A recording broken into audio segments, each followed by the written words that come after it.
I'm going to call to order the Iowa City Council Economic Development Committee meeting of Wednesday, December 9th, 2020. I want to welcome everybody. Wendy, I'm assuming with Zoom that you can get attendance off from the screen instead of having everybody introduce themselves, probably? Yes. Mm-hmm. Okay. Obviously, when somebody does join in and speak for our developers, et cetera, if you would kind of introduce yourself, that would help us as well. Item number 2 is to consider approval of the minutes of the July 13th, 2020 Economic Development Committee meeting. Can I get a motion? So moved. I'll second it since I'm the only one, not the other one here. All those in favor say aye. Aye. Aye. Passes 2-0. Thank you. Item number 3, discuss Tailwind's proposal for historic preservation and redevelopment project on south side of 100 block of East College Street. I will turn it over to you, Wendy. Okay, first let me ask, would it be helpful to have that little diagram with the names of the buildings and the addresses on the screen at this time? Would either of you like that, or?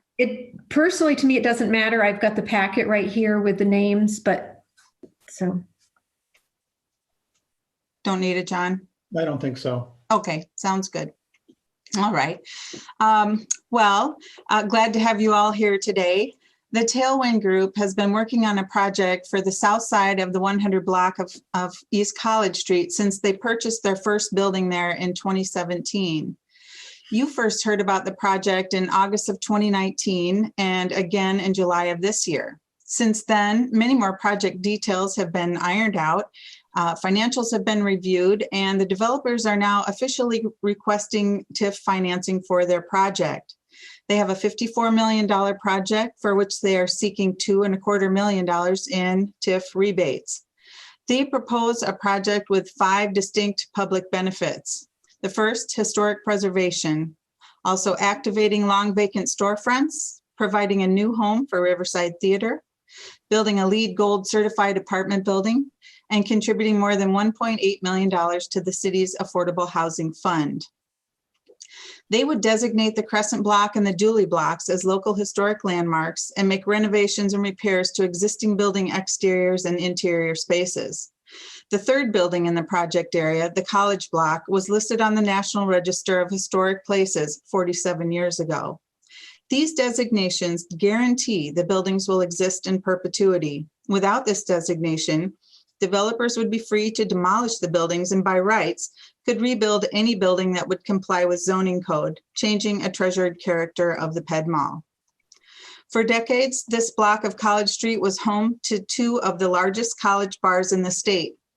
While business was brisk at night, lights were off and doors were locked during the day, making for an unnecessarily quiet section of the Ped Mall. So another goal of the project was to reactivate the daytime street life. The Union Bar was open until March, and the old Fieldhouse Bar had been shuttered for years because the space was simply too large to attract other businesses. Right-sizing the large spaces will allow small businesses to occupy storefronts more economically. The Crescent Block or the Union Bar commercial space will be reduced by more than 50% by the elimination of the rear half of the building and separating the second floor space that was a part of the bar. The first floor space will become 2 smaller commercial spaces of approximately 1,700 square feet each. The Dooley Block or the Field House will also be reduced by 50% with the removal of the rear half of that building. The goal for all storefronts is to attract businesses that would be open both during the day and into the evening. New ground floor tenants in the Union Bar are not yet determined, though discussion is underway with at least 1 restaurant. Drinking establishments will not be allowed to be located in this space. A brewery and restaurant is planned for the former Fieldhouse location. In support of the effort to make Iowa City one of the greatest small cities for the arts, Tailwinds will build a new home for Riverside Theater in the Crescent Block or the Union Bar building, with a lobby area, seating, and a stage on 3rd floor, and offices, a shop, and storage on the 2nd floor. The theater box office and entryway would be featured in the former soap opera entry on the 1st floor. Even though developers' steeply discounted rent for the theater creates a greater financial gap in the project, city support for arts and cultural resources has great precedence. The city has provided support for capital expenses like these for the Englert, film scene, and PS1 in the past, building a foundation for one of the strongest art scenes in the nation for a city of our size. A key component to the whole project is a new 102-unit apartment building behind the existing buildings along the alley. The new building would be built to be LEED Gold certified and have 9 floors of apartments over 2 floors of parking, with a building height matching that of the Graduate Hotel to the east. Developers sought the attractive combination of LEED Gold certified and the preservation of the existing buildings to ensure that future generations enjoy the historic nature of this block, while providing highly energy efficient new housing in the city center. Developers of housing granted TIF are required to provide 15% of the units as affordable housing at or below the 60% area median income level by one of 3 methods to help the city reach its affordable housing goals. They can provide those units on-site, off-site, or pay a fee in lieu, or use a combination of those options to meet that requirement. Using feedback from the EDC, Tailwind has proposed to pay the fees in lieu, which for this project amount to over $1.8 million. In 2019, Tailwind estimated the project to be $65 million with a $9 million gap. They had proposed LEED Silver for the new building, but hadn't yet resolved the affordable housing requirement. The EDC provided feedback and asked for refined numbers, specifics on the affordable housing requirement, and to prepare for the city's due diligence process, which would substantiate that $9 million need. So a year later, in July of 2020, they came back with refinements, including a reduced total project of $61 million and a higher TIF ask of $13.5 million. They explained that while some of the costs had decreased, more had increased. For example, they had sensed the strong appeal for LEED certification and now proposed LEED Platinum. They had also designated more space with a more complete build-out for the theater. Those costs, coupled with the higher operations costs of providing the discounted lease rates of more space to the nonprofit, also added to the expense. The cost of providing the affordable housing component had also not been fully accounted for in the first presentation and still needed further refinement. So since July, staff has worked with the developer to address the questions posed by the EDC members. The big increase in cost from LEED Silver to LEED Platinum between the first and second presentations. With regards to that, developers and their architects re-examined those costs and were able to reduce them significantly by going from Platinum to the now proposed LEED Gold certified, which still exceeds the TIF policy. Second, there had also been discussion about which method developers would use to comply with the affordable housing requirement. And while one EDC member liked the idea of the developer providing a mix of on and off-site affordable units, 2 others liked the idea of increasing affordable units in the near downtown, an idea that could be realized by the use of the funds generated by the fees in lieu. Developers also shared ideas for the reuse of 111 East College, the former Fieldhouse bar. They had been working with a local restaurateur and brewery operator, Jim Mondanero, on the expansion of the Reunion Brewery to this location. This would be a 5-vat brewery with a rooftop patio on part of the second floor. Most of the brewery restaurant revenues would come from restaurant operations, which would offer a full menu all day, every day. And whose hours of operation would begin before noon and close late on weekends, ensuring that active street front. This brewery would be in addition to the Reunion's 2 existing brewing locations. So then in September, the city contracted with the nonprofit National Development Council, or NDC as we call them, to review and assist in the financial gap analysis of the project. Guided by the NDC report, which was in the packet, staff negotiated with the developer for a maximum of $12.25 million in rebates over 15 years, which would service a $9 million financial gap loan that they would need to get the project built. The first 8 years of rebates would be 100% of the tax increment, and the final 7 years would be equal to 75% of the tax increment, which is created by the increase in value created by the new project. That reduction in TIF rebates that goes from 100% to 75% in year 9 means that beginning in year 9, 25% of those new property taxes would be added to the base taxes already flowing to the city, county, and schools. It's also important to note that should the rebates fall short of the 12.25 million over 15 years, that risk is on the developer. Those are basically the extent of my comments. We may have, Jeff might want to jump in here, but we also have representatives from the Tailwind group today. So I'd either like to pass the baton to one of them or on to Jeff, or we can open it up for questions. Jeff, do you have anything you want to? I don't have anything to add. Okay. Well, who wants to start then from Tailwind's group? Yeah, I can. Thanks, everyone. My name is Brandon Smith. I'm the Vice President of Operations and Development for Tailwind. I spoke to you all back in July. I don't know. I mean, if you want me to, I certainly can. A large portion of the project is the same as that presentation in July. I think by now we're on about year 3 of talking about it. So I think everyone's pretty familiar with what our goals are and what we're looking to achieve on the block here. So the main things, if it is up for discussion, you know, the points that were brought up in July that had the most questions around them were the cost of the lead.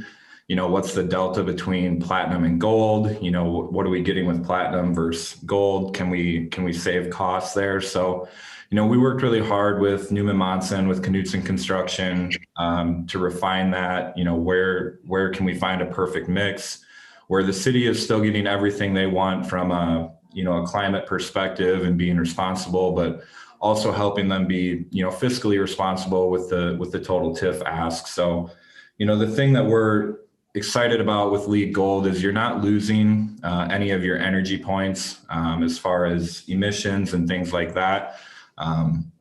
Really the things that had to come off from platinum from a cost perspective, where your rainwater management system was the most significant cost that is now removed from the project. The green roof, those are really the 2 main things. So if you had the question of, okay, what from the prior proposal, from platinum to gold, what has changed? Those are really the two biggest things. Everything else remains in place. And I know Kevin's on the call. If anyone wants more details on that, that's about the extent of my education on it. And then the rest of the questions were, you know, just making sure we had a clear plan on the affordable housing aspect. And, you know, we worked with Jeff and Wendy and, you know, was it, you know, we want the affordable housing to be sustainable and make sense. You know, we have a location out on Highway 6 that probably, you know, didn't have any walkability, you know, and is it sustainable from a price standpoint? So we kind of circled up with them and determined that the fee in lieu was probably the best option for this project. So we're paying I believe we're paying just an estimated amount of the potential increase for 2021 on a per unit basis. So we're happy to have that ironed out. Happy to take any questions regarding any of that. That's really the 2 highlights of, you know, what has changed from now since July. If there's anyone new that has any just general questions on the project, I didn't give the whole sales pitch. Wendy did a great job, and you guys are probably getting tired of hearing from us at this point. So happy to field any questions. Thank you, Brandon. John, do you have any questions for Brandon at this point? I have a question, and maybe Wendy may be able to answer it. Wendy, you mentioned the base tax aspect of this. Could you tell me what that is? Sure. The base tax would be equal to the taxes that are currently being collected and redistributed to the taxing entities. So whatever is being paid now on that series of buildings from 109 to 127 East College is essentially the base. And I don't have the number in my head right now. I want to guess around $600 and some thousand a year for all of them. The increment then would be the taxes that would be created by the new value on top of what the existing value is. And it's Right. that increment, either 100% or 75% after subtracting protected debts from that, that would flow into the rebate pool. Another question I had, which you didn't mention, but in the project description, you talked about a reasonable rate of return, as I recall. What was that determined to be? What are we using as a reasonable return? Oh boy, Jeff, I might need to ask for some help on this. I don't have it in front of me right now. NDC looks at the internal rate of return, and I believe on this one, they came up with 5.5%. I'm pulling that up now, Wendy. Thank you. Sorry here. The internal rate of return as projected by NDC and based on the negotiated TIF deal here came out to be 6.09%, which I think is well below what most investors would expect to see on a project like this. That's a pretty low IRR. Any other questions right now, John? No. Okay. Anyone else from the Tailwinds group that wants to chime in on anything? Yeah, I think I guess the only other update, I just saw Adam in the screen. Last time we had met, we were still just talking with Riverside. We do have a signed letter of intent to lease, and we've been working with them and Newman Monson on a design. I think you guys will all be extremely excited, extremely happy. It's really coming together, and I think going to be kind of the heart of the project. So that's great news from last time. And as far as the rest of the block, there's a lot of really strong verbal agreements and talks of things that we're pretty confident in happening, but probably not comfortable sharing without something signed. But we feel pretty strongly that by a year from today, that entire commercial block would be complete and occupied. We're not projecting any vacancy on that block, which in today's world, I think is pretty remarkable considering the vacancy rates in commercial real estate kind of across the country right now. Thanks, Brandon. Well, I'll just start, and I apologize if you hear my dogs howling in the background. My husband and I are both on Zoom meetings, and I just kenneled them, so they're not happy. This has been a long time in the works, and I'm very supportive of the project. I think all of us on City Council are always questionable and leery and cautious, as we need to be when it comes to TIF. As we look over what's in the best interest of the community and the way we quote spend money or allow us not to take in money. But when I look at the benefits of this particular project, they are quite numerous. And I have to say, really, to me, probably the most important thing is the protection of those buildings on the south side of the Ped Mall. That is such a valuable asset to this entire community, and that whole ambiance would be entirely changed if those buildings were taken down or significantly altered. So the preservation of those buildings is incredibly important. I think second, the money and support that's going in for the arts and for Riverside Theater is really exciting, to give them a new permanent and hopefully upgraded home when they can reopen, as we're all anxious to be able to see them in person again. And certainly, the affordable housing, and finally, just excited in reading the packet about the potential of new businesses and the way you're really doing some right sizing with some of those spaces to make them more affordable and appropriate for various businesses that would want to come in. I like the limitation on the TIF in terms of the 15-year. Obviously, we've always preferred shorter rather than longer. This is a big project. but the negotiation, I think, on the 100% at the start and then the 75% and the cap really makes a lot of sense. So it's a big investment. It's a huge investment for the Tailwinds group, and it's a huge investment for the city of Iowa City. And I think it really will help downtown. I know we have letters of support from the Iowa City Downtown District, from Think Iowa City. And obviously the contribution of around 1.8 million to our affordable housing fund is obviously very, very significant as well.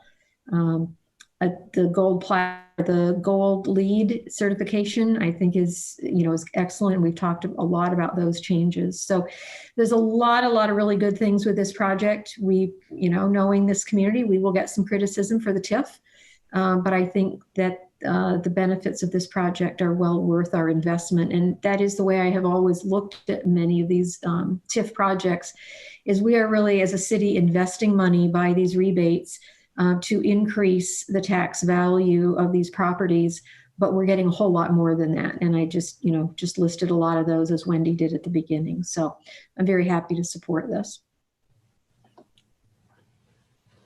Yeah, I will be supporting it, as well as I think, I have since the project really began to take form.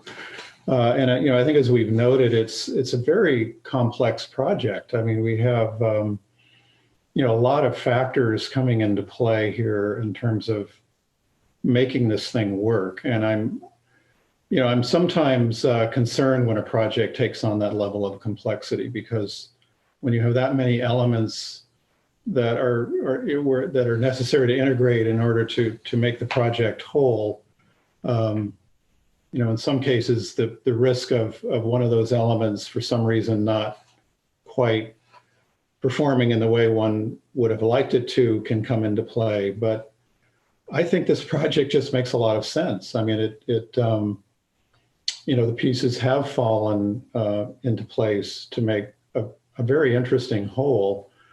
In a location where I think we've really, over the years, questioned how can we develop, particularly in the core of the downtown, this 9-block area, in a way where we can preserve what we want to preserve while still advancing projects. And I think, the critical strategy here was having the consolidation of the separate properties, but nevertheless maintaining their identity, but making a larger project by which we could set back on the backside of the properties and develop there in a way which would preserve the character not only of the historic buildings, but I think of the issues related to the character of the Ped Mall as a whole, and the issues related to sun shadow and so forth. That I think that the setback in many ways was the critical kind of urban design move to make this thing work. And then we've all noted that it has historic preservation, affordable housing, LEED certification, 102 dwelling units in the downtown. What else? Riverside Theater, another cultural arts venue in the core. I think people from various perspectives will look at this project, and I hope they find something, because there's so many aspects to it. One thing I will mention is to my knowledge, we haven't really heard much public comment on this, which maybe is no news is good news, perhaps, on these things. So it'll be interesting to see, if there are comments that this does draw as it comes to the full council. I certainly appreciated the letters from Think Iowa City and the Downtown District, in support of this. It kind of, for me, reaffirmed what it is we're trying to accomplish. But I am interested in how the larger community responds. And I do think we may have, I want to better understand, and I hope, we have an affordable housing plan that will be going through revision and rethinking, so to speak. One of the issues I think we're faced with the affordable housing plan is to try to understand as best we can what the housing needs are of those who are in need of affordable housing, and where would they like to live, what type of housing are they seeking, those sorts of questions. I think the approach we're taking should be able to adapt to that information however we find it. But those are some outstanding questions that some of our other aspects to our city work will hopefully give us some direction. But I think this project, I think it's sort of as an expression of the evolution of our thinking in terms of development in the downtown core, and I'm very, very pleased with the outcome. Thank you, John. Yeah, I think the affordable housing issue is one we'll continue to try and work through. Most of these projects seem to be going with the fee in lieu of, and that is a concern I have, that everything is fee in lieu of. But we'll work through that with another in that new affordable housing plan. So I think when in response to that, I think that what I noticed in the material we have on this project, that there is an acknowledgement that this, at least going into it, is a student-oriented housing complex. I think that with that in mind, I think it supports the fee in lieu approach. At least that's my sense. Now, again, if we find that that's not the case, then I still think that it's best with the affordable housing piece to not be located in this building, personally. Well, can I get a motion to recommend this to the full city council? So moved. Second. All those in favor say aye. Aye. Aye. Passes 2-0. To all of you from the Tailwinds group, thank you so much for all your time and effort, and coming back here, I guess, 3 times to the Economic Development Committee. So the next one, when they're ready, will be in front of the full council. So we look forward to welcoming you there, and look forward to a really exciting project downtown, and getting knowing that the area is going to be stabilized in terms of the historic preservation, and getting additional housing downtown, and a home for the Riverside Theater. So that's really exciting as well. So thank you all, appreciate it. Item number 4 on our agenda is our annual support for a number of our arts organizations. Wendy, I'll turn this back to you again.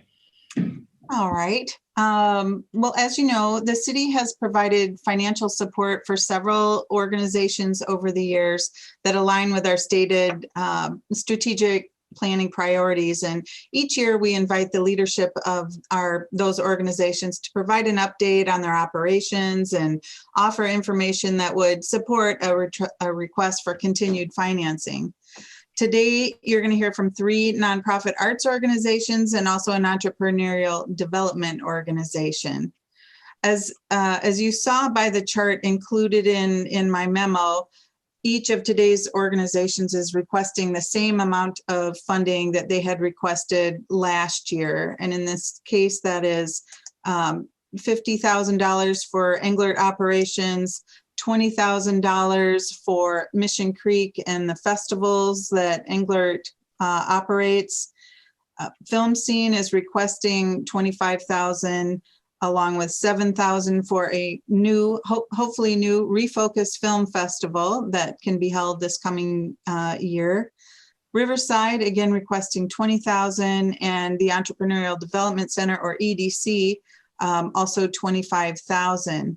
Now, we put these all in one memo this time, not quite knowing how much time we would have in this meeting, but I envisioned that in the order that I just went through, Englert, Film Scene, Riverside, and then Entrepreneurial Development Center, we'd have the leaders of each of those organizations give a rundown of their operations in the last year, maybe touch a bit on how COVID has affected them, and just reinforced the message about the need for continued funding, all in under 10 minutes if possible. So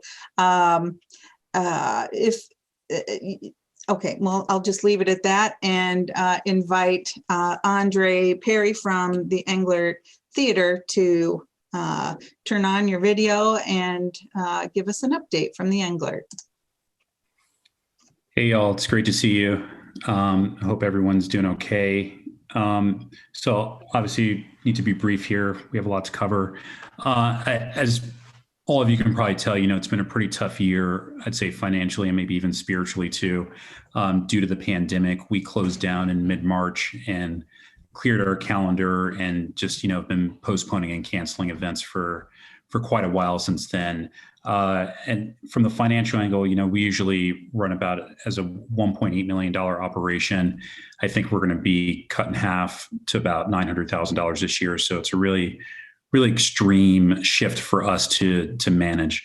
And in terms of our staff, if that's one way to look at it, we came into the year with 11 full-time staff, about 30 part-timers, because we have so many seasonal staff who really make all those events, the regular events, the festivals, all the special programming we do. They make it all possible just from being front of house and production. We're now on a smaller crew. There's 8 full-time staff and 3 part-timers.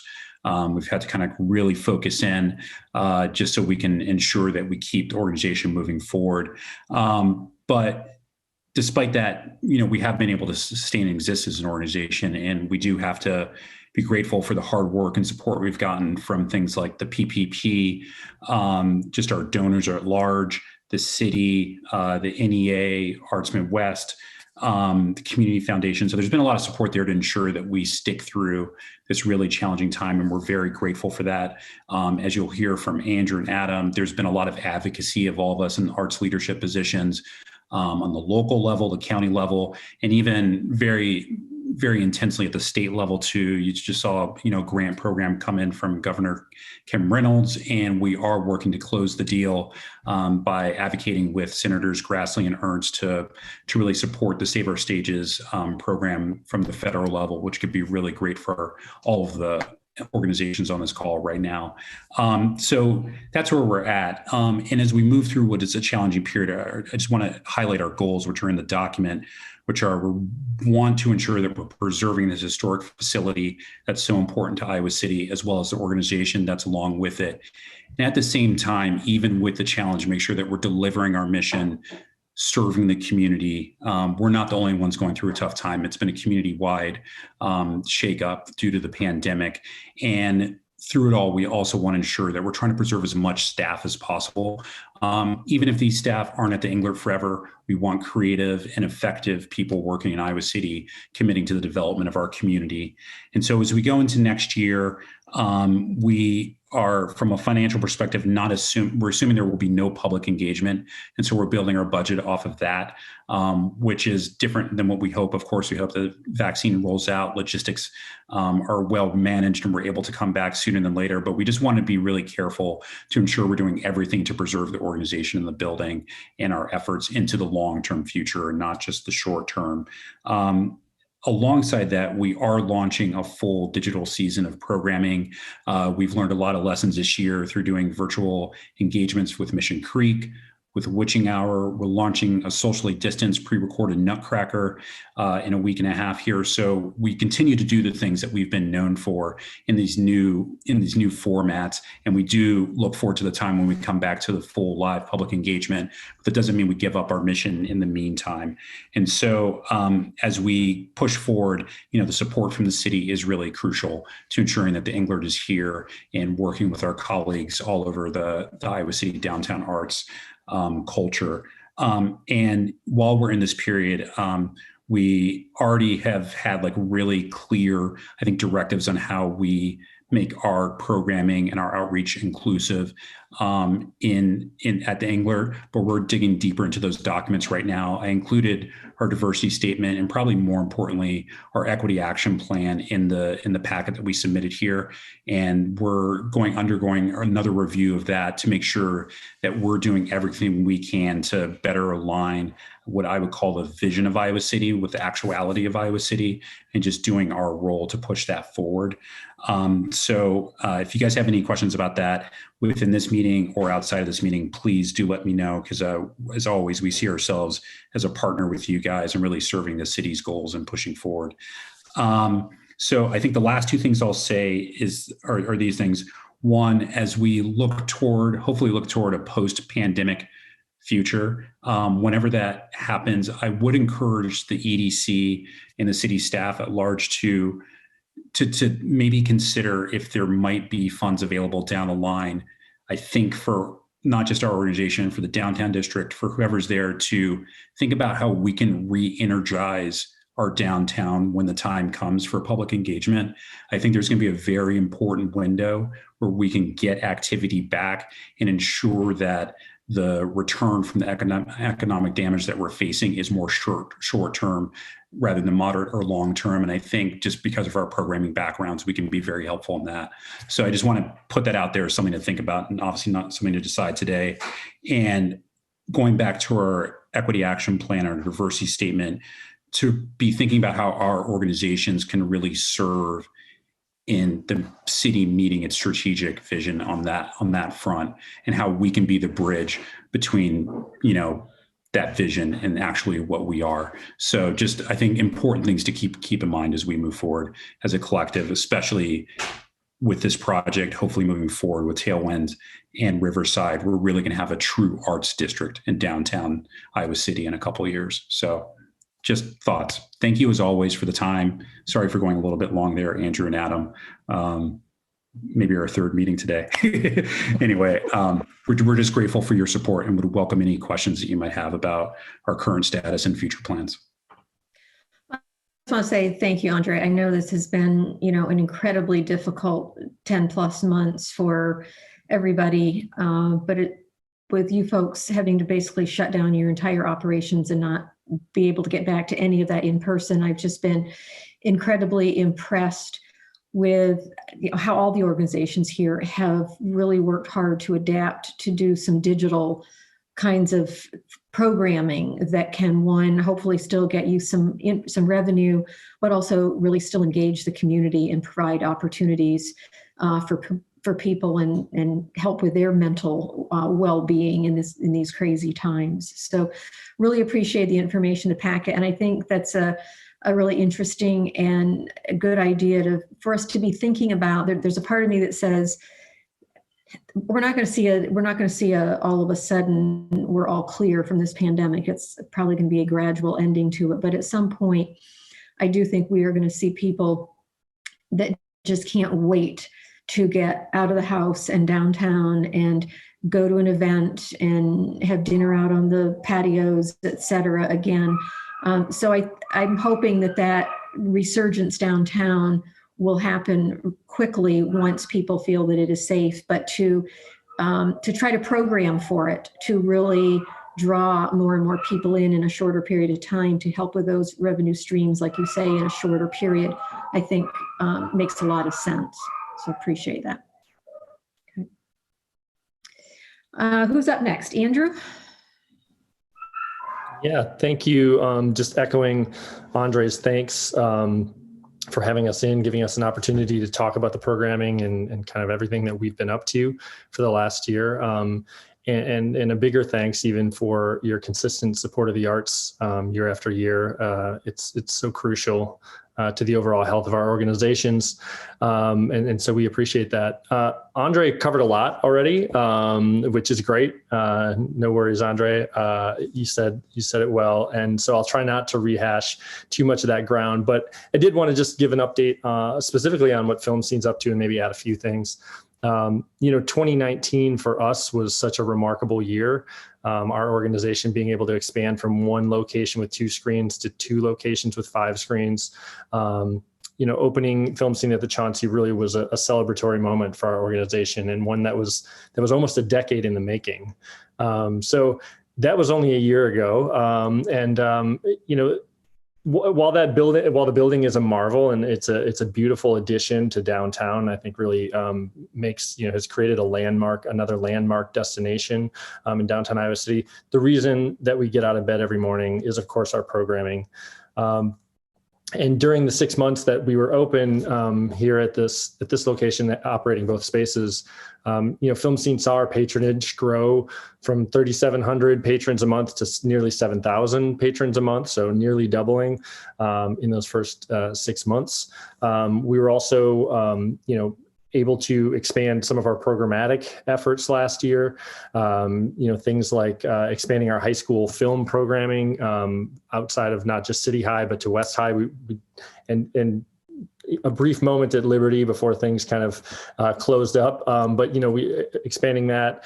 We expanded our Women's March series to become Real Representation, which is a year-round spotlight of films highlighting underrepresented perspectives of female and non-binary artists.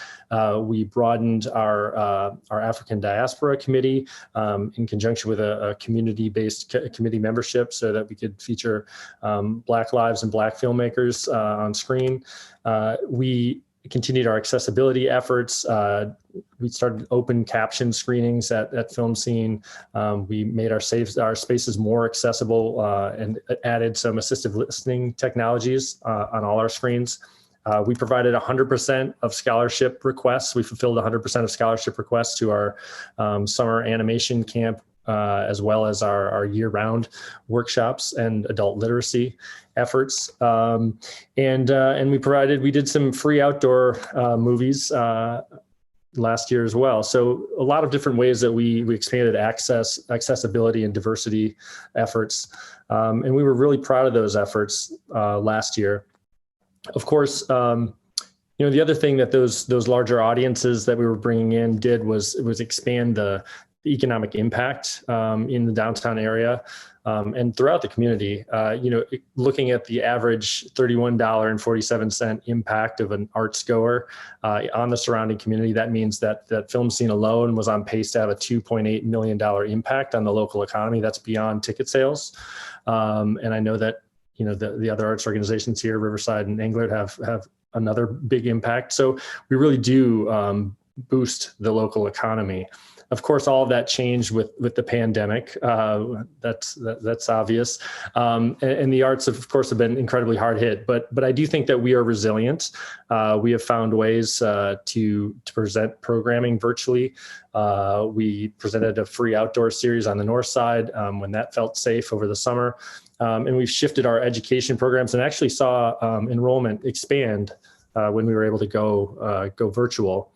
And looking ahead to this year, we plan to continue that through the first 6 months of the year ahead, focusing on virtual screenings and virtual presentation of our education efforts. But we will eventually, we do anticipate that Film Scene will be able to reopen this year at some point. It'll be a phased reopening, we think, slowly kind of opening the Chauncey and then hopefully opening the Ped Mall to follow. We also have already been talking with the city, of course, on presenting film screenings just outside this window at the Chauncey Swan Park. We're very excited about that. We think it'll be a safe way for people to gather over the summer, and it's something that has long been a dream. Even those beautiful pictures, those renderings of this space have always included that vision. So we're excited to actualize that. It is difficult for us to weather the storm, but as Andre said, we've gotten a tremendous amount of support from state, local, and federal sources, as well as, of course, an outpouring of support from donors and community members. So we can weather this storm. And when we come out on the other side, as Andre said, I think the arts have a real specific and important role to play in re-energizing the local economy. And then, of course, engaging this community in important discussions that need to happen as we've seen things come to the forefront in this last year. So I guess I'll wrap it up there because I think a lot has been said already. But of course, thank you, and we do request that you're able to continue funding not just Film Scene, but hopefully these other arts organizations as well at the levels that has been committed to in the past, so that we can be there and then we can be ready when the time is right to reopen. Thank you, Andrew. Appreciate everything you're doing as well at Film Scene. So, Adam, how are things going for you at Riverside in these crazy days? Oh, everything's great and normal here. It's so crazy. I mean, I remember sitting down with you all in January, and Riverside, I think, was an institution fighting, both for institutional stability. I had been here only 14 months, but at that point, there was the founders had left 5 years prior, but there was still these kind of reverberations of shock, I think, through our institution, and we hadn't quite, no one, I think, felt stable in where we were. And I think we were seeking to reestablish and deepen ties with all of our community, not only those who've supported us in the past, but also reach beyond that. As I sit here now virtually, I would say that Riverside is on its way to those goals. Particularly financial stability. While obviously this pandemic has been difficult and at times terrifying to weather, there were a lot of bright points leading up to that closure. Our attendance was up by 13%. And there were a lot of partnerships that I was especially proud of. Witching Hour, Iowa City Book Festival, Women's Suffrage Centennial Commission, and the Holden Comprehensive Cancer Center, just to name some of those partnerships from the season that just ended. And so I think Riverside was on its way to being less of a theater that has its own community and more of a community-wide organization that does theater. And that's where Riverside's going as an organization.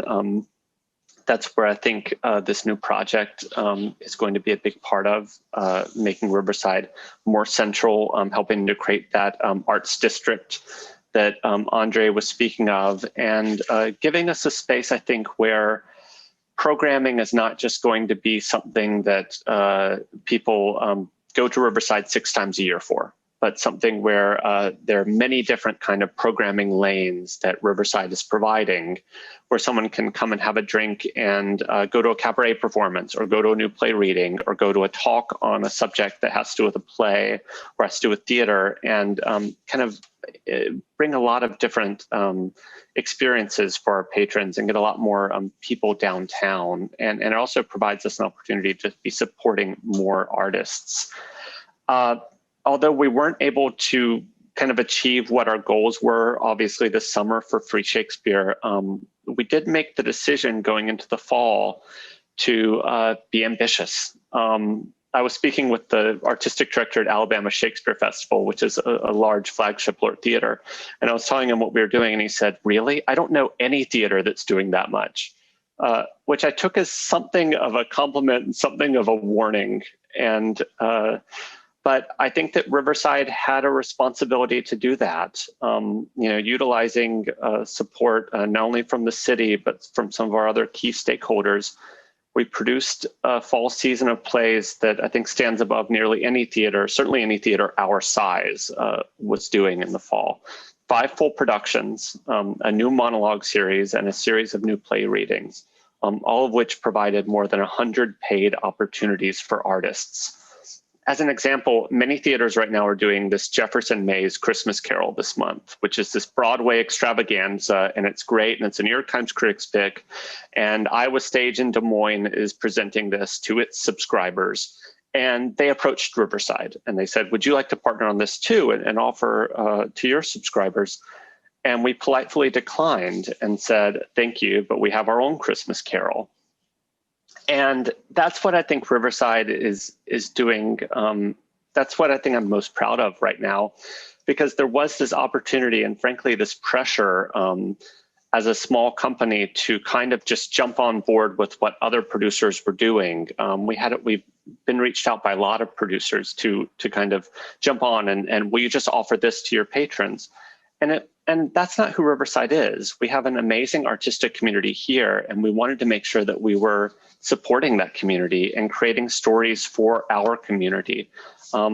Christmas Carol is a great example. It's a very literature forward production, which I think makes sense for who our patrons are. And we, in terms of other how COVID has affected us, I suppose the biggest thing is that we've lost our building. We made the decision, it was a strategic decision in July to leave Gilbert Street. What that did on a personnel level is we had to lay off our box office staff and some part-time staff related to that building. But what Riverside has been able to do is not only provide all those artistic paid positions, but also maintain our 5 key staff throughout this entire pandemic. This was, of course, a strategic decision because the Tailwind's proposal was out there. And we're very excited about what that proposal now means as it moves forward in this process. I said, economically, it's obviously exciting because it provides those extra encounters with patrons and other ways to reach people. It's also a state-of-the-art flexible space, that the space will be tailored to the play that we're doing. And that's a very artistically exciting thing. It's going to be more energy efficient. Having, new LED lighting system is, will take away some of that waste that's so rampant in the theater industry. Improved lobby experience for patrons, improved accessibility. Having artists be able to come into our space, being able to hire a director in a wheelchair, that's not something I was able to do in the Gilbert Street space. And while we missed that space very much, there was a sense that we had to go into this year not focusing on maintaining a building that could not be utilized in a safe manner during this pandemic, but rather focusing our resources on people, on our community. And I think that the fall season has proven that was what we needed to do. We included our strategic plan as part of the packet to you all. A big part of that plan is increasing the types of stories that we tell and who gets to tell them. Our diversity numbers on and off stage have been making strides. I'm very proud of that, where we've been at over the last 3 years, going up from only 6% of artists in the 2017-2018 season to now over 20% in every year. I'm particularly proud of Walking the Wire, which was a series of 22 world premiere monologues featuring 32% BIPOC artists, both local and national. We're not there yet, but I think Riverside is making the right steps in that regard. We've presented some of what we're thinking for this upcoming season. Obviously, it's a lot's up in the air with the pandemic and with the ability to gather. But a big part of that is increasing Free Shakespeare from what was a 2-week project in 2017 and 2018 to a 6-week project in summer of 2021. We were already planning to expand it to 3 last year, and for our 40th, we were kind of keeping it under wraps, but we were hoping to be at a point where we can do 2 full plays in rep. That's where I think we're at. I don't think that Free Shakespeare has yet reached its full potential. Certainly, we haven't reached our full potential in terms of reaching out to more pockets of the community and making sure that they know that Shakespeare and great theater belongs to everybody and that all are welcome here. And so we're excited. Gosh, we're hopeful that that kind of free programming comes to fruition this summer. If it doesn't, we do have some plans for continuing to pivot virtually or find other kinds of socially distant free programming happening. In addition, we've got our Willpower educational series, which is pivoting to virtual this winter and spring. So a lot of free programming in the works, and just trying to keep expanding what Riverside means to this community. Thank you. Thank you, Adam. Kate, I see that you're here as well. Do you have anything that you want to add from Riverside? I just wanted to add that we are working very hard, kind of touching on what Adam said about expanding our outreach efforts and community partnerships. I had a number of things in the works for Free Shakespeare this past summer that did not come to fruition, but I will continue those efforts going forward. We're going to be partnering with some arts educators to provide like a guided activity or craft for young families. We were working with the bike library to provide guided bike rides for youth from neighborhood centers, just making sure that we're getting everyone who wants to be there to the park safely and making sure that everyone knows that this is a space for them.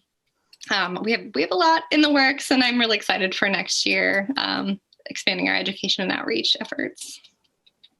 Well, we're all looking forward to it as well, and hoping that we're in a whole different place in terms of the pandemic, and that we can all come back and see you all live. Definitely. Before we move on to Kurt, which takes us away from the arts a little bit, John, do you have any questions of any of the ones that have addressed us so far, or any comments before we move on to Kurt? I'd just like to, offer my thanks and appreciation to, Englert and Film Scene and Riverside Theater in terms of contributing so much to the cultural arts in Iowa City. And, it has been a very, very difficult year. So being able to work through that in terms of preserving the organizations while still adapting to the circumstances we're in was, kind of a remarkable achievement. I think, we're really well positioned as a city with our arts community. And what I'm really appreciative of and very fond of is that, sometimes the arts can become something where it's more kind of a consumer-oriented pursuit. And what I'm hearing and what I've said here is really participatory, trying to promote community, very kind of local, regional, cultural arts expression that is not, well, it's certainly something that we consume, that's not its primary focus. And that's always challenging, I think, with the arts, that it be more alive and be more relevant and not simply something to entertain us as consumers. So I really feel we have that sense, here, and perhaps it's partly because we are a smaller market. It's just kind of a smaller, more a scrappy market that you find these sorts of things taking place. So again, I'm just very thankful that you guys have hung in there and actually, I think, come up with some innovative responses to what we're dealing with. Agreed. Well, we're going to go to our fourth one, which is a little different than the arts, our Economic Entrepreneurial Development Center. Kurt, how are you today? Well, we're great. I'm going to be a little more of a ray of sunshine on this parade today for what I'm going to talk about, which I think will be great.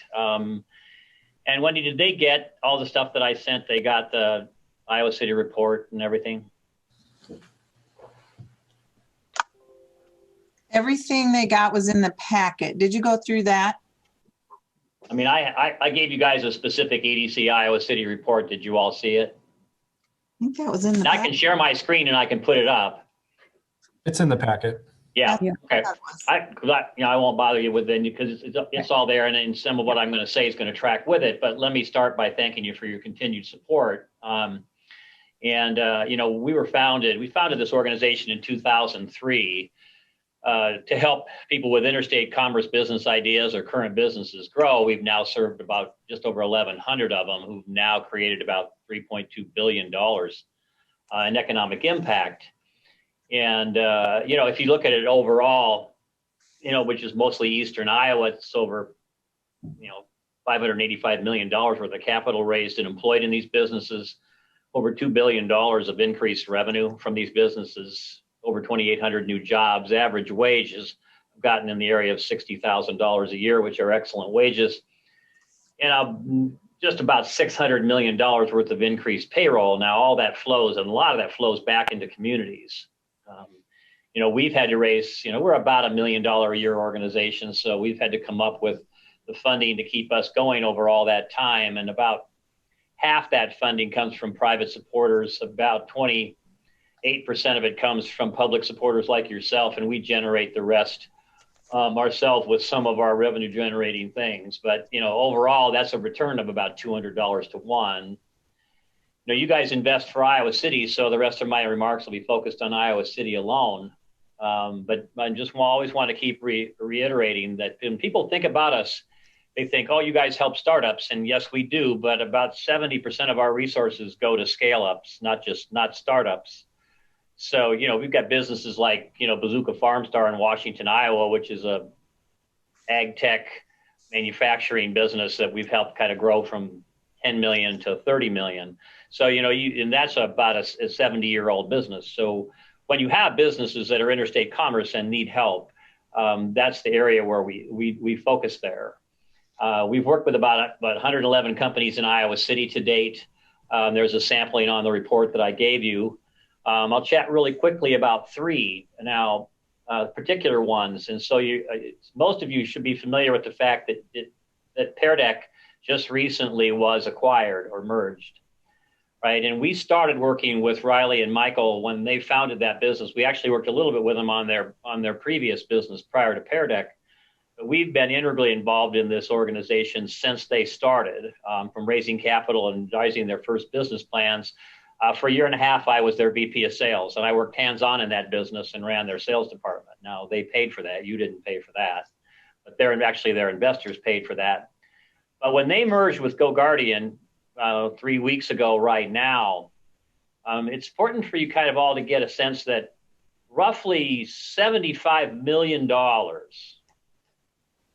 came back to your county and your city, to these founders and to the investors in your area. Now, that's a lot of money, right? And that company sold for a lot of money. And people kind of don't like to talk about that side of it. But the side of it is that now from an arts perspective, you've got a lot of potential donors that you did not have 3 weeks ago. And you've got a lot of money. If you know Riley and Michael at all, right? Those folks are not going to buy big homes and fancy cars. They're givers, right? They're community supporters. So, and Dan Sweeney's one of the other founders that are down there. So I guess I would say to you is that you've had a real lottery win when it comes to that company for your city and for your county. And that's because there were a lot of investors down there that put in $50,000 when that company started, got back $1,250,000 on that investment. And there were a lot of them down in your area. So I think it should be pretty exciting for you. I mean, just the ROI on that pays for all of what you've been giving us forever, right? But I'm telling you, for all those people that presented ahead of me, you got a lot of donors now that you did not have a month ago. So I would be chasing that down, Andre. I'm just saying, because that's the exciting thing about helping these companies grow. Gray's Analytics I highlighted there. That's a very early stage startup, Daniel Mashlab, which is an application for restaurant owners to better understand patron feedback. And so we're just working with him at the very beginning, like we worked with Pear Deck 6 years ago. And you also know that we helped Dr. Krupp and Robbie Schwenker do the whole mask of wellness thing when this whole pandemic started. So our marketing team here was the one that directed the website, helped build that program. So we worked hand in hand with them for about 3 months, building and launching that program. And now it's hundreds of companies across the country have used it as tools to reopen and restart their businesses. So that you did help pay for. If you look at the back of that report I gave you, you can go down all the actual stats and the impact on just Iowa City from 2019 and program to date. And I probably won't bore you with all the dollars, but they're significant. And it's a great return on the investment that you've made. It comes to the pandemic, and we're going to add the derecho if you're up here in the Cedar Rapids area, because it was just a nightmare. But I think that, immediately with the derecho, we coordinated like instantly with Kate Moreland and ICAD. And like we did when the flood, we opened our doors to any kind of business, not just interstate commerce. And we also started publishing immediately a newsletter. How many of you get that newsletter? Do many of you see it? Yeah, it comes out. It came out daily. Now it's like twice a week. And we publish a weekend edition. And so from the very beginning, we've been curating and all of the different programs for all the different reliefs so that everyone had a one place to go where they could go find all the resources. We still have about 700 people a day that open that email out of the 4,100 that we send it to. And like I said, coordinated a lot with ICAD. So there were a lot of different businesses, even on the retail side, that we touched. When it comes to our client work, the net impact to our entire client base on the interstate commerce side is, and I'm going to tell you this, is that at the end of 2020, net revenue for all of the companies that we work is going to be greater than it was in 2019. It's going to be up. Now, there are some businesses that got impacted negatively, but we've got businesses like Pear Deck that they went up 3x. They could have gone up more than 3x if they could have swallowed customers faster. You probably read, I mean, they added 400,000 users in April and May. Okay, so you've got companies like Spotix up in North Liberty, and they do all the high-end backyard barbecue grills, fire pits. They're going to basically double in size this year. They could have gone more than double in size because everyone was investing in their backyards across the country, except all their manufacturers. A lot of their manufacturers were in California, if that tells you anything. So then they had a harder time getting product, but they could have actually gone up even more. So we had a lot of up. Right? We had some that were negatively down and impacted, none that are impacting any of the businesses that we've had that are going to put them out of business. So they're all sustaining. So, I think for us, we were extremely busy. Our funding resources for the year and all the folks that support us held tight. And so we've had, aside from the fact that we're all in the office and we talk to every client virtually via Zoom. In fact, we're on Zoom half the day, every day. Aside from that, our year's been pretty much the same. So we've had a great busy year. By all measures, this program continues to provide great value to the clients that we help. And thank you guys for the part that you play in providing. And I'd be happy to answer any questions. Well, thanks, Kurt. When I started learning about what you and your staff do, it was really informative because small businesses don't just grow on their own, and certainly they don't grow anywhere near as efficiently or effectively or successfully as when they have people and organizations that know how to do it, that can support them, guide them, and just make an incredible difference in how that happens. I happen to be talking to somebody today who kind of on the side does an awful lot of that work, and it just makes an incredible difference in how successful people can go from an idea to a startup to a scale up to a potential sale for millions of dollars. And obviously they don't all end up that way, but you don't just do that on your own. You may have a great idea, but most people who have a great idea don't know how to implement it. And so the support that you folks do is tremendously important. And I think, as most of us know, high percentage of jobs are in those small industries, those small businesses. And so it's important that we continue, to support and grow, whether it's the art organizations or for-profit businesses or whatever, not only for the success of those organizations themselves, but to increase the employment opportunities throughout our region. So I think it's really important. And certainly as I've gotten to know more about what you do, totally supportive of what you do and our investment in EDC. So thank you very much. Well, thank you. John, do you have any other questions comments for anybody, or comments in general, or questions, I should say? You're muted. John, you're muted. I just want to say thank you, Kurt, for your presentation and summary. Yeah, you're welcome. We all love what we do, so we thank you for your help. Remember, I'm still a homeowner in Iowa City too. I've still been remodeling and restoring a house on historic Brown Street. So I'm a taxpayer in your town too. So. Well, good. Can I get a motion to recommend support for the funding as presented in our packet for these 4 organizations? So moved. And I will second. All those in favor say aye. Aye. Passes 2-0.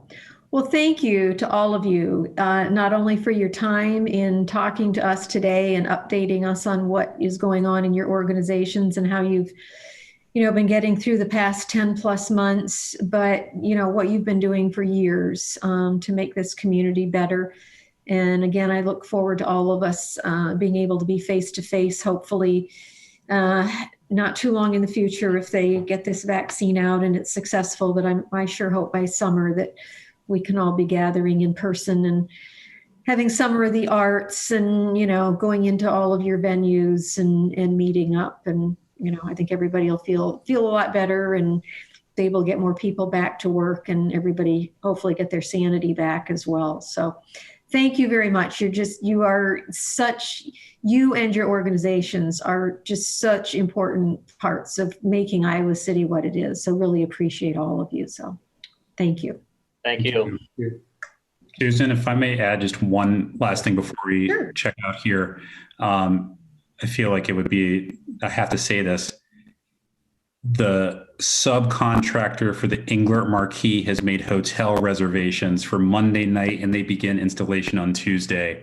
And by the end of the week, we should have a very special visual celebration for downtown, see those lights go back on. So we're going to send you guys an official email and everything about it, but just to end on some positive, good notes. Thank you. Wonderful. That'll be exciting to see. Thank you. I'm going to check out. Well, again, thank you to all of you. You're welcome to stay, but I'm sure you have other things you might be more interested in doing. So Thanks. We'll move on to item number 5, an update on the Small Business Resources Program. Erica. Hi, Erica Kubley with Neighborhood Services. So I wanted to give an update on how we're using our CDBG economic development funds. So the city currently sets aside $50,000 of CDBG funds each year for economic development. With these funds, we can provide loans to income qualifying micro enterprises, which are businesses with 5 or fewer employees where one of those employees owns the business. And so we've offered a loan program for some time, and after having a little difficulty getting qualified applicants, we decided to revise the program a little bit. And so the new program is called the Small Business Resource Program. I believe there's a flyer included in the agenda packet. Some of the key differences are that we now offer a technical assistance grant of up to $5,000 for qualifying applicants that we pair with our loan. This can be used for things like website development, payroll services, and accounting or tax services. Most of our applicants are new business owners, so we hope that the additional technical assistance will help set them up for success. Another program change is that the loan is a matching loan. The business must match the city loan amount, which will be $5,000 to $10,000 with cash on hand, a commercial loan or line of credit, or a loan or grant from another agency. CDBG can't be the only funding source invested in the business, so this requirement helps us meet federal guidelines. We do provide some resources for applicants who don't have a match in place. One example of this is the ECOG revolving loan fund. We recently had an applicant who was awarded a loan through ECOG and is going to use that for his match with the SBRP program. And loans are 0% interest, repayable over 5 years. And so we started this program recently, just about 2 months ago, and we've gotten 9 applications so far. And we have 2 that have their match documented and are going through final underwriting. So if that all goes well, we should be able to move forward with their loans and their technical assistance grant. And then a few other applicants are still in progress or working on getting their match funds. And then we did have a couple that were ineligible just based on the location or type of business. So that's all I have. If you have any questions, I'd be happy to answer them. Thank you for the update, Erica. I like this flyer. Gives a lot of very concise information for people. where is this being sent out to, or how are people kind of hearing about the program? Sure. So we went through the city communication channels. We've also worked with our local lenders to notify them about the program. If they get applicants, they can refer them to us. It also went out to the diversity contact list through Human Rights, and has been sent to other community stakeholders that we've been working with. Okay, thank you. John, do you have any questions or comments? Okay, you're on mute, but I gathered that you said no. Update. Thank you, Erica. I know, I hate this mute and unmute stuff all the time. Update from the building change program. Is Tracy still there? Hi, Tracy. Oh, Tracy Heisch with Neighborhood Development Services. It's been quite a while since I presented to this group, so thank you for having me. I wanted to present just the history of the building change program, because we're at its end. We have allocated all our funds. There's no new funds coming in, and a lot of times we don't do a great job of basically saying what happened with this program and what efforts, what did we end up with. So back in 2013, we started the building change program. We work with the downtown district. We came up with a redevelopment strategy to assist business owners rehabilitate their older commercial buildings. The purpose of the program had a lot of different goals. Besides just stimulating private investment, it was preserving and reinvesting in our historic structures, improving energy efficiency, supporting our climate action efforts, and increasing property values.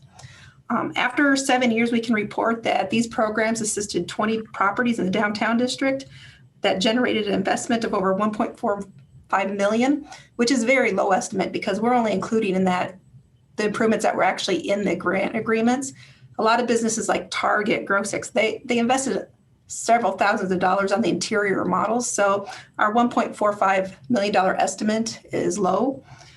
So we encourage that investment through city general funds and community development block grants totaling $413,000.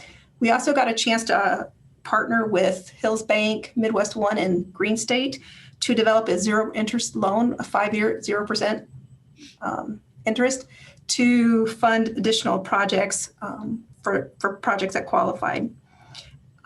This has not been the only program, the facade or the redevelopment approach that we've taken. We also did this back in 2013 with the Towncrest neighborhood. And just to give you a little bit of update about that, when we did that, we helped 4 facades. We spent $266,000. We leveraged $1.3 million in business improvements. In addition, we used tax increment financing and catalyst funds. So our investment led to about investment of $2.4 million, led to investments over $14.1 million just in the small Towncrest neighborhood. If you remember right there, senior housing through 3 Diamond, new medical facilities for eye associates and Towncrest Dental, a new residential building on Muscatine, and streetscape improvement down William Street. So these programs are successful. I also wanted to show some pictures because what a picture can show, I can't show. Wendy, can I share the screen? Yeah, I just gave you the power. You have the I know I power. put some pictures in your packet, but like I said, can you see my screen now? No. No? Well, good. One more time.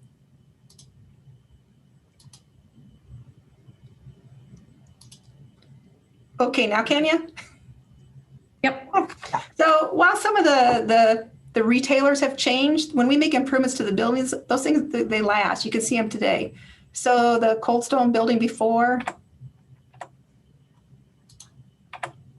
now you see the after, the improvements, the Whitey's building, and now what it looks like, sports column, the after. Oh, we also put a mural on the alley side. Atlas, which is now Butch's Tavern. But you can see that the improvements stayed. They might have painted a different color, but it looks about the same. Bo James was in your packet, Active Endeavors, and then the Pancheros before and after. So I just wanted to give you an idea of some of the improvements that were contemplated and done with these programs. And I believe Jeff told me in the near future, you'll be looking at a pending proposal for tax abatement along highways 1 and 6 that could provide similar opportunities for businesses in those districts. Does anybody have any questions about the building change program per se? don't have any questions, but I think it was a great program, and certainly those pictures just show a smattering of the improvements. You know, a lot of the facade improvements and stuff downtown that just, yeah, you just really notice when you walk down. A lot of things just, you know, they look a lot better based on that, and that money and encouragement from property owners, I think, was a real asset to the downtown and Towncrest. That was huge on Towncrest too. So thank you. Okay. All right, we'll move on. Item number 7, staff time. Anything from staff? Can I present the next one? I wanted to give you a heads up on the COVID Small Business Assistance Program. Sure. So if I can still share my screen, I'll share it one more time.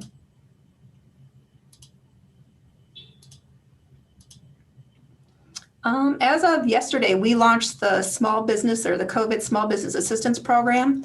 This program provides up to $15,000 in grants for businesses impacted by COVID. These are our third allocation of CARES Act funding. We dedicated all those to small business assistance, so $424,000. We have hired EasyCog to administer this program. They are partnering with the chamber to provide outreach, marketing. They're working with Community CPA to provide the financial documents that are needed for the program.